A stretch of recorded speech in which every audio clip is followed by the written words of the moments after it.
tem dois coisas. Tem a parte de cabrito, não? Que nós sabemos que, verdade, saca cabrito não fora de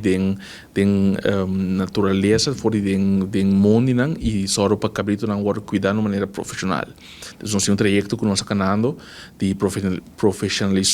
profissionalizar e geitenhouderij, dus estão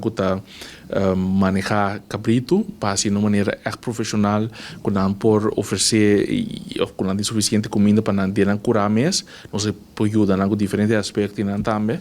para chegar a esse aí. Então, esse é um, nós que sacamos fora do mundo e para agora assim de uma maneira profissional. E de duas partes tá, a parte burrico não, que sim me te quer outro aspecto, se é minha opinião personal, me dá é que burrico não de maneira outra vez essa parte de nós acostumar com um turista bem em verdade na que mire den wild den natureza e não de lugar será e esse aí tá algo que me quer nós me vai em que bom de outro que tem área não mas área não mais grande que pode bisa botar laga para burico não mover fácil e tranquilo que tem suficiente comida, tem suficiente água para não ter área aí, que o turista por wagner também, e assim não vou mais milhão,